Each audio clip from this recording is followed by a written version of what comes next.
किन स्थितियों में औरतों को तुलसी की पूजा कभी नहीं करनी चाहिए? घोर अनर्थ होता है। अगर तुलसी के पास भी जाती हैं तो उन्हें घोर पाप लग सकता है। हिंदू धर्म में तुलसी को सर्वश्रेष्ठ और पूजनीय माना जाता है। शास्त्रों में बताया गया है कि जिस घर में तुलसी का पौधा नहीं होता वहां पर नकारात्मक ऊर्जा वास करती है। तुलसी न केवल धार्मिक रूप से बल्कि वैज्ञानिक रूप से भी बहुत ही गुणकारी मानी जाती है और तुलसी में अनोखे औषधीय गुण पाए जाते हैं। लेकिन तुलसी के कई प्रकार होते हैं, जैसे कि रामा तुलसी, श्यामा तुलसी, विष्णु तुलसी, वन तुलसी और नींबू तुलसी।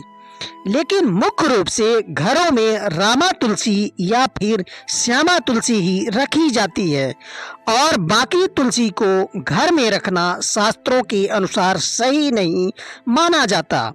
शास्त्रों के अनुसार देव उठनी एकादशी पर तुलसी विवाह को सबसे शुभ माना जाता है।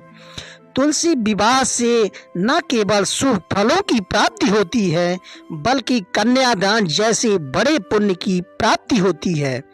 लेकिन आपको यह बता दें कि महिलाओं को इन स्थितियों में तुलसी की पूजा नहीं करनी चाहिए और अगर महिलाएं माता तुलसी की पूजा करती हैं तो माता का अपमान माना जाता है, जिसके कारण तुलसी माता क्रोधित भी हो सकती हैं।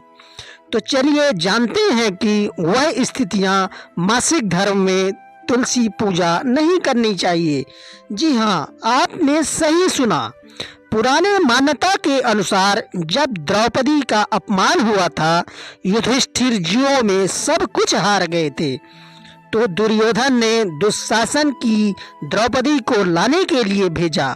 लेकिन कहा जाता है कि उस समय द्रौपदी मासिक धर्म के दौरान थी और वह सिर्फ एक कमरे में एक वस्त्र पहनकर बैठी हुई थी।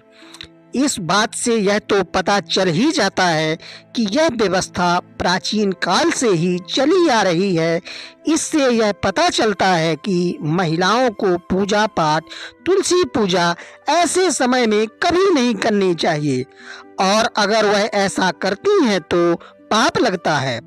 और चरित्रहीन व्यक्ति, मन में गंदे विचार वालों को तुलसी पूजा नहीं करनी चाहिए। कहा जाता है कि चरित्रहीन व्यक्ति को तुलसी की पौधे से दूर रहना चाहिए। ऐसे व्यक्ति की पूजा तुलसी माता कभी भी स्वीकार नहीं करती।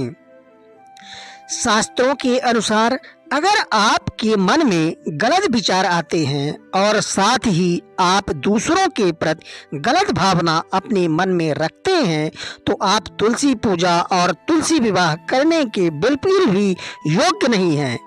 ऐसे व्यक्ति को तुलसी माता पूजा याद करते हैं तब भी माता तुलसी उसकी पूजा कभी भी स्वीकार नहीं करती और उस पर क्रोधित हो जाती हैं। इसलिए अगर आप सच्चे मन से तुलसी माँ की पूजा करते हैं तभी आपकी पूजा तुलसी माता स्वीकार करेंगी। शादीशुदा महिलाएं, खास तौर पर सुहागन स्त्री के लिए तुलसी पूजा बहुत ही महत्वपूर्ण मानी जाती है। तुलसी विवाह को पूर्ण रूप से करने में वैवाहिक जीवन सफल रहता है और आपका 7 जन्मों तक का साथ बना रहता है।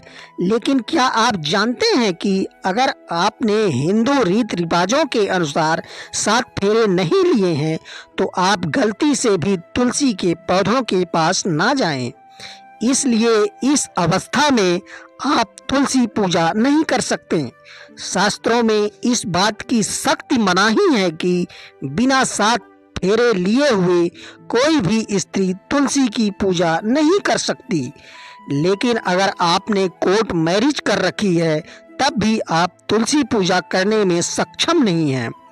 इससे पहले आपको हिंदू रीति रिवाजों के साथ ये 7 फेरे लेने होंगे, फिर इसके बाद ही आप तुलसी की पूजा कर सकते हैं और इसके बाद आप किसी भी धार्मिक कार्यों में शामिल भी हो सकते हैं। अगर आप शास्त्रों के विरुद्ध जाकर ऐसा करते हैं तो आप पाप के भागीदार होते हैं और माता तुलसी आपसे नाराज हो जाती हैं। लेकिन दोस्तों, कुंवारी कन्या तुलसी पूजा कर सकती है, लेकिन अगर आपने हिंदू रीत रिवाज के अनुसार आप 7 फेरे नहीं लिए हैं तो आप तुलसी की पूजा नहीं कर सकते। तो दोस्तों, अगर आप चाहते हैं कि माता तुलसी हमेशा आपके घर में वास करे तो बोलिए माता तुलसी की जय।